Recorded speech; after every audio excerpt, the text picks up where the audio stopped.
Somto, welcome to Influence and Stories Hub. It's great to have you here. Thank you so much, Shahid. It's great to be here too. Let's start from the beginning. Can you tell us little about your background and where your journey started? Okay, I'm a graduate of English language and literature from a reputable university in Nigeria. And I always get this a lot when people hear that a graduate of English, you always end up in the educational sector, whether as a teacher or a lecturer. But that was not what I wanted for myself. I found out on time that I love seeing people achieve their aim. I would love to hold their hands and help them go through the process just for them to achieve their goals. So that was what actually brought me first. I started first as a community manager, which I did it in an informal setting. All right. And before I got into the formal setting, like getting a job with a private company for 2 years where I managed people on Telegram. So I did that for 2 years and it was really good. Okay, it gave me the excitement, and also I felt I was meeting a need. Okay, so when the 3MTT opportunity came up, I said, okay, since we have done this for 2 years, let's scale it up. Okay, let's go up, let's go to a larger scale.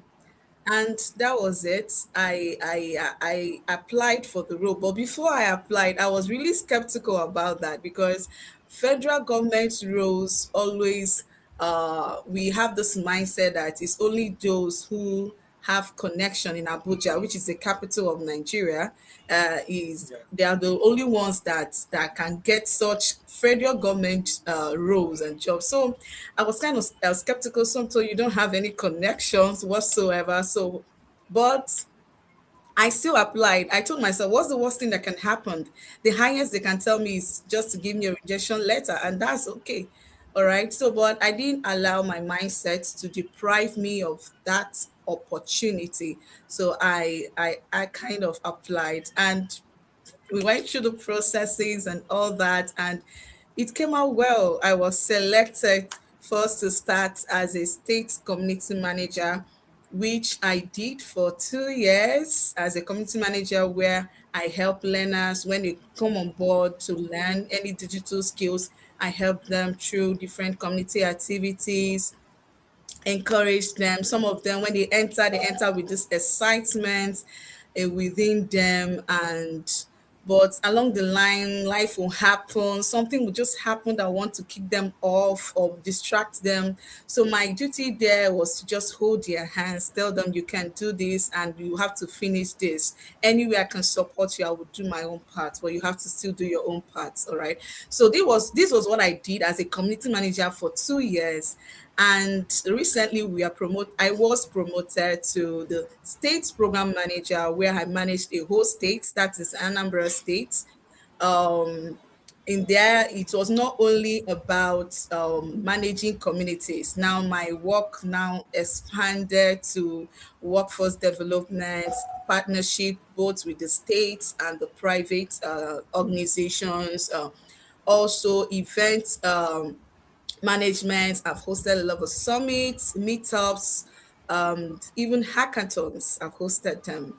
And also stakeholders management too. Stakeholders both in the private sector or even in the state government. So it has been an awesome experience. All right. So seeing Right. learners coming and graduating, going out with their certificates, and not only that, getting jobs, some of them internship, that is enough satisfaction for me. So it has been awesome. And I've actually learned a lot in the job.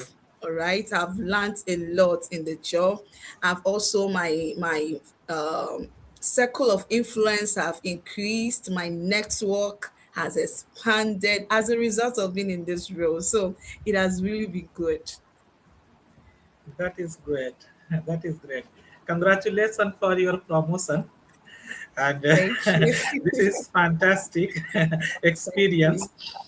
At what moment did you realize that digital skills and workflows development would become your career path?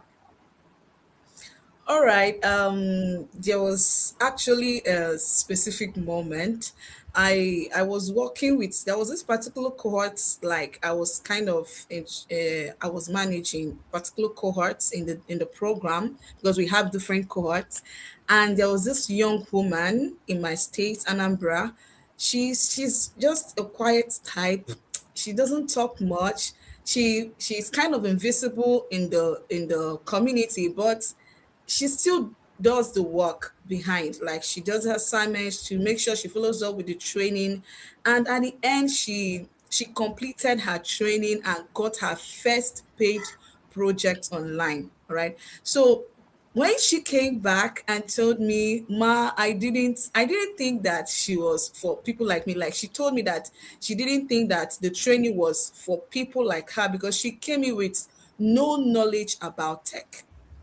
And so when she told me that and shared her win, her achievements so far with me, that broke something. It broke something open in me. All right. So because the problem wasn't about her ability, it was the access and the belief.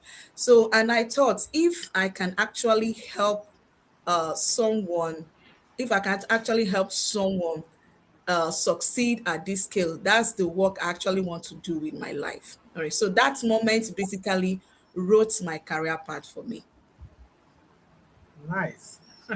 It's nice. Huh? You are working with you are working with 3MTT Nigeria, Yeah.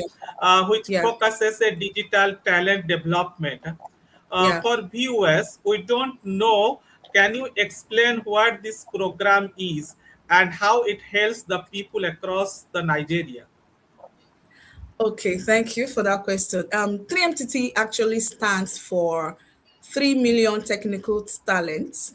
Is a federal government initiative under the Ministry of Communication, Innovation, and Digital Economy. And the goal is actually to, exactly, just as the name is, to train 3 million Nigerians in technical skills, high demand technical skills. And we have like 12 courses which we offer free of charge, no payment, all is a scholarship.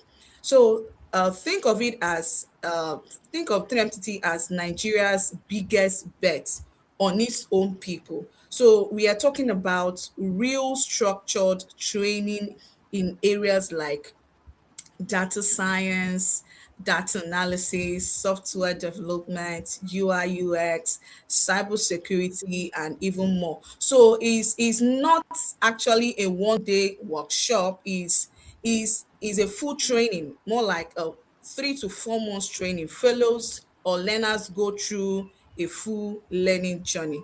So my role as the state program manager for Anambra State, I am the person that kind of makes sure that things work on ground. So that I make sure that fellows show up, they stay engaged, they complete their learning, and ideally they get a place where those skills mean income and employment. So I think of myself as the bridge between the policy and the people. Okay, that's awesome. It is a great incentive from the from I think it is from the god of Nigeria. Yeah. Okay, it is great incentive for the people. Huh? Okay, you also work on learner success and capacity building. In simple words, what does this mean and why is it important? Okay. I would say in the simplest of terms, learners success means making sure people don't just start, but they finish. Right? Because I've seen this in 3 years I've worked in this industry. I've seen this happen over and over again. People come in with their excitement, with the zeal, and in between their training, the digital skills that they are learning, they tend to drop out. or drop off, not because the interest died, but because a lot of things happen. Life happens after, apart from the digital skills that they are learning, they have other parts of their life too. Okay, so learner success means making sure those people don't just start this training, but also finish, and not just finish, but actually live with something they can use. So when we started, dropout was one of our biggest challenges, as I said, as a result of life challenges and all that. So people will enroll excited, then life will happen, and they will lose the interest, the motivation. It will feel like they weren't smart enough or intelligent enough, but that's not the case. So my job was to solve that. All right, we put in systems like follow-ups, check-in, peer support structures, even recognition for progress. Anybody who's making progress, we recognize the person to encourage the person and also encourage others. All right, and we even moved the needle significantly. Like Anambra ranked among the top states nationally as the top beneficiaries. We are among the first 10 top beneficiaries in the whole of the nation. And that didn't just happen by accident.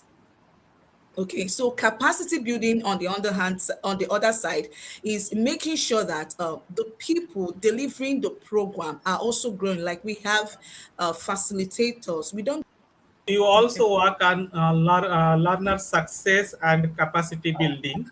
In simple words, what does this mean and why is it important? So, okay, in the simplest of terms, learner success means making sure that people don't just start. It's, That means learners who people I who are interested think in learning this digital side. So, in the simplest terms, learner success means making sure that the people who registered for this digital training don't just start, but they finish. And it's not about just finishing, but also live with something they can actually use. A lot of learners, people come in with the interest to learn a digital skills to step up. All right, but along the line, life will happen, things will go on, things will happen, and they will kind of drop back or drop off. It's not because they weren't intelligent, or it's not because they are not intelligent, or they don't have interest anymore, but something bigger than them came. Job is to make sure that they start. So when we started in Anambra, we drop off was one of the biggest challenges that we faced. So people will enroll excited, then when life happens they will lose interest, lose motivation, feel like as if they weren't smart. So my job was to solve that. My job was to breach that. Okay, so we put in systems, follow-ups, check-ins, peer support structures, even recognition for progress. For anyone who is making progress, we kind of recognize the person to encourage the person and also encourage others. And when we moved the needle significantly, Anambra ranked among the top states. Like in Anambra State, we are among the top 10 states with the highest beneficiary nationwide. And that didn't happen by accident. That happened because someone was actually at the middle, behind the scene. So we don't just pick any mushroom um trainer. We kind to get the best. We season out the best people who can deliver this work in this large scale. So we pick up the best. We make sure, or we I make sure that I invest in our facilitators. So our facilitators are handpicked, the best of the best in the state. So we don't only focus on the fellows, even the people offering these programs, we make sure that it is the best and they give the best to our learners. that's awesome. That's awesome.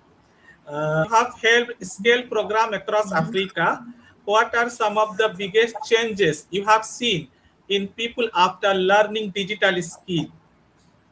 One of the biggest the biggest change isn't actually technical, is psychological. Is the shift from I can't to let me try. All right. I have seen young men who are giving up on formal employment, who have given up on formal employment. They started freelancing, maybe in data entry or in software development. And within 6 months, they are already supporting their families. And I've also seen women who have never owned a laptop become community champions for other women, trying to mentor and teach other women too. Okay. So but the story I keep coming back to is confidence.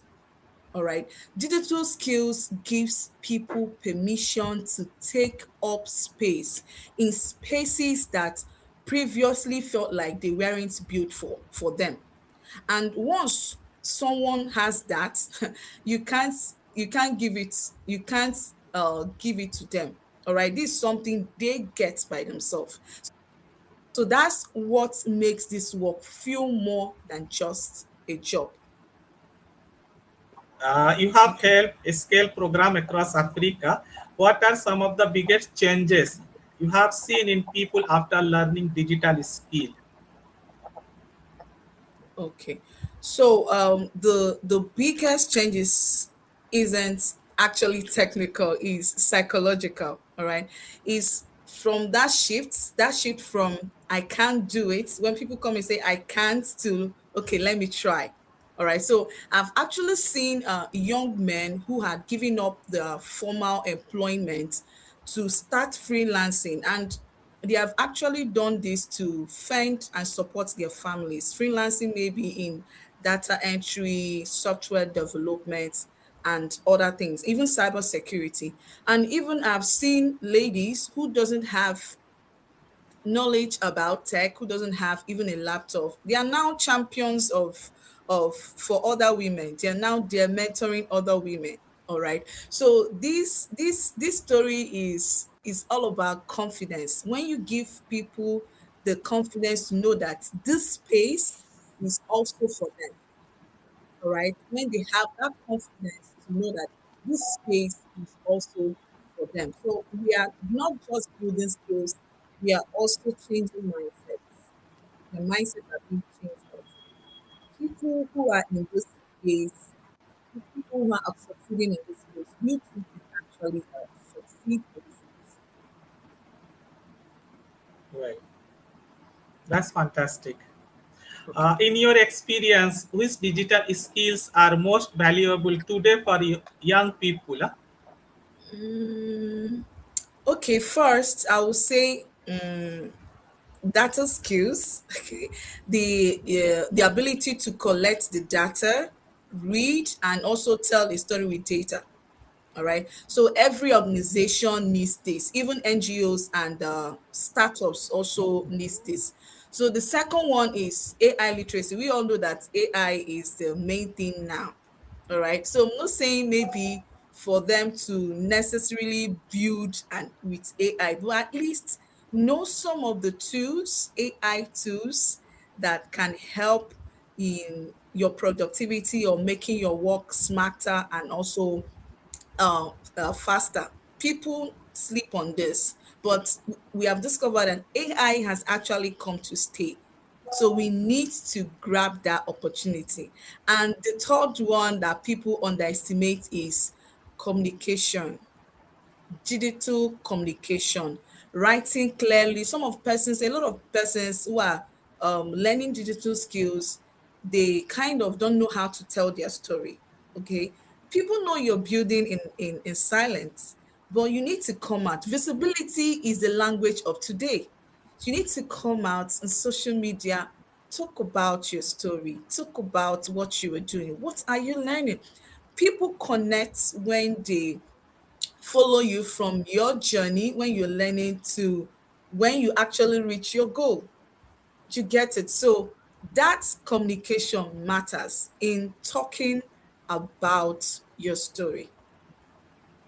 So these I Awesome. would say are the three main things. Yeah. Yeah, that's great. But the best part is AI. We are in AI era, and the Exactly. future also in AI. It's That's AI. great. Yeah, every journey has challenges. Huh? What were some difficult moments in your career? Okay. One of the hardest things that as one of the hardest things I've actually experienced is doing the work in a system that moves slowly. Let's say that you're working in a system that is not fast. Things are being stalled, things are being delayed, maybe as a result of a lot of external challenges. It is kind of hard.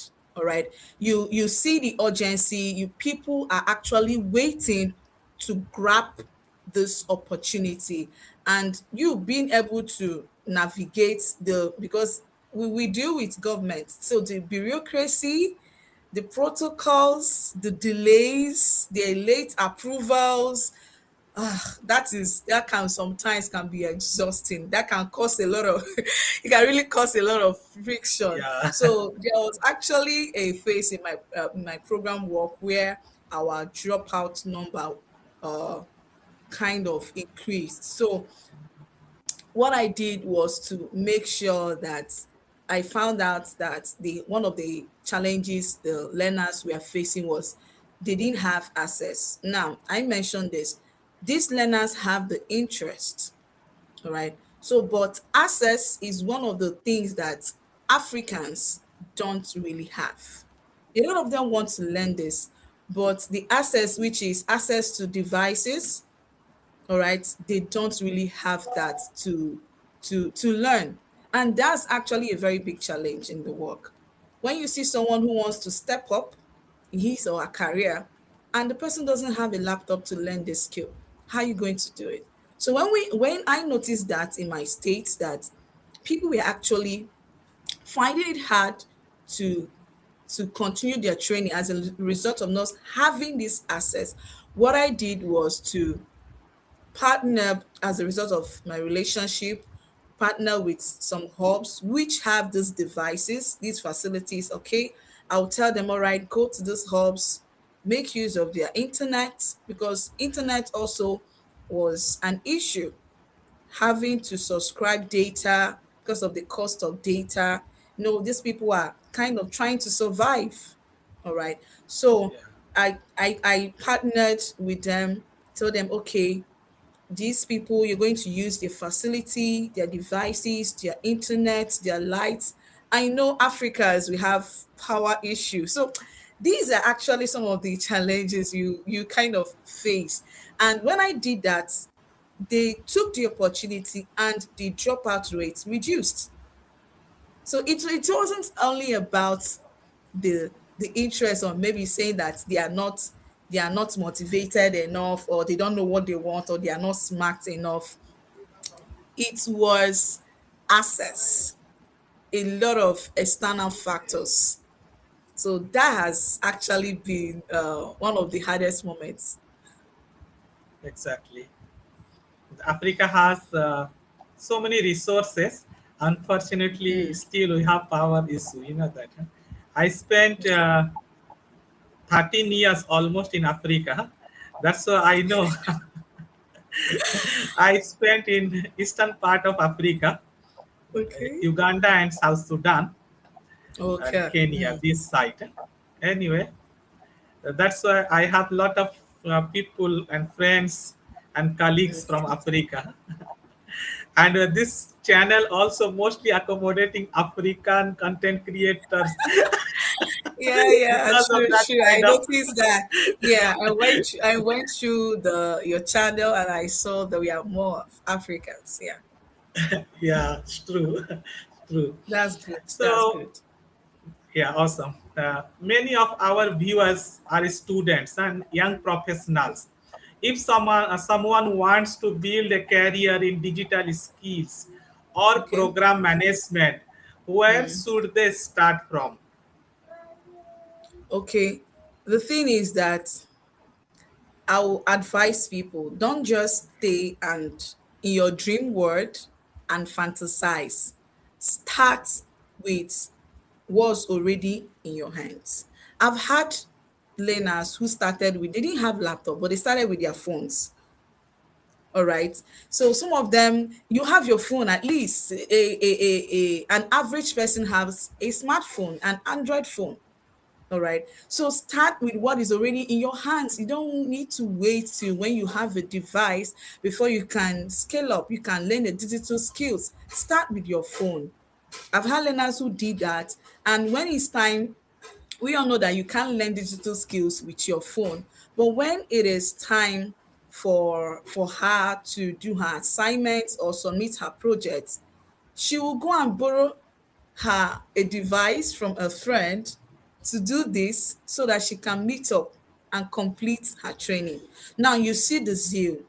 These persons have what it takes. They have all the excuse they can give to actually drop out. But the thing, being there, knowing what you want is also crucial. Knowing what you want and going all the way to get it is also very important. So start with what is in your hand. Most people wait for the perfect time. There is no perfect time. There's no perfect time, all right? Start with what you have, the right certificate, the right ideal moment. Just start. The persons who started and are winning now in those spaces, they weren't folding their hands, waiting for the right time to come, or waiting for the right moment, or waiting for when someone will give them a device. They started. And as they started, ways started making things started working out for them. So start with what you have. If possible, volunteer, assist, show up consistently. All right. But start with what is in your hands. Exactly. That is the great part of the life. Where you are, you have to just start. Yeah. So, what are some apps you are using for your productivity? What are some? Apps, application, or software you are using for your productivity? Okay, I have Asana, which for my for project management. I also use of course AI. I use AI. I see AI more like my collaborator. All right, we brainstorm together. So I use AI, Cloud, or ChatGTP, anyone. I also use Google Workspace. I love Google Workspace because you tend to work with people online. Like you tend to work with people live, or tend to work with documents or slides or whatever, or sheets live. You can be working on the same sheet with many persons on board, and is everything is happening live. So I love Google Workspace. I also use Canva. I have a little of basic knowledge with designs, where I use Canva for my community maybe designs, flyers, maybe if I'm hosting an event, whether virtual or on site, I do that myself. I also work with CapCut. I edit videos because along the line, you need, as a program manager, you need all these things because you need to capture your stories, you need to capture what is Exactly. actually happening in your work. All right. So I try to make sure I have basic knowledge of all these things, so I won't need to be outsourcing to other persons. So these are the things that actually make me to be productive. Also, okay, before I forget, I have my to-do list in notes where which makes me to be focused and prioritize my work, and also Grammarly or maybe Quillbot, between the two, for my sentences and my for my writings too. Great. You have a lot of apps for productivity. So that's great. Now Thank let's you. do a quick rapid fire round. Just search Okay. a short answer. We need a short answer. I'll give you some Okay. question. You have to answer just one word or one sentence. One Okay. digital skill everyone should learn. AI. AI. AI. How to use Okay, AI. Yeah.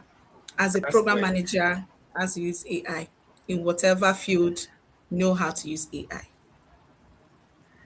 Second, book that inspired you the most. The book that Yeah, that inspired me the inspired you the most. most. Um, I'm not really more of a book person. I'm more of a mentor person. So it's a mentor that Okay, inspire me the most. I have a lot of them. Women. Yeah. okay, that's great. One habit that helped your career success. One habit that helped my career success. Consistency That's true. That's true. and Coffee. empathy. Okay. Then coffee or tea. T. Tea. That's great. Remote work or office work. Remote work all the way. That's great. Huh? That's great. This conversation has been very interesting. Huh? Before we Thank you finish, so much. what message would you like to share with young people who want to build a meaningful career and make an impact? Okay. For the young ones out there who wants to make an impact in whatever field you want to do, just like I said before, don't wait for the perfect time. Today, in fact, now is the perfect time. So you have to just start now. Start with the knowledge you have. Start with the tools you know how to do. Give yourself to learning. Learning is actually a lot. Go for knowledge. You can't give what you don't have. You can't pour out from an empty cup. Okay, so you have to go for knowledge. You can go for knowledge by watching YouTube videos, get a mentor, join communities. Communities is very important for you to scale in any career. You have to join the communities of that career. So join communities, okay? Then make sure you volunteer when necessary. Volunteer. Volunteering has a lot. One of the things that actually helped me in my own time when I started was volunteer. Just like I mentioned, I started in an informal setting. I was volunteering. Okay, so volunteering will help build that work experience before you actually go into the formal setting. Awesome. Where can people find your work online and follow your work as well? Okay, I'm active on LinkedIn. I'm still trying to break into X, but for now, I'm active on LinkedIn at Somto Akujurobi. Yeah. That's great. We can also share your link in our description. Who want to follow, then they can follow on LinkedIn and X as well. Thank you so much, Somto, for sharing Thank your you, sir. inspiring journey and insight with us Thank you so today. much.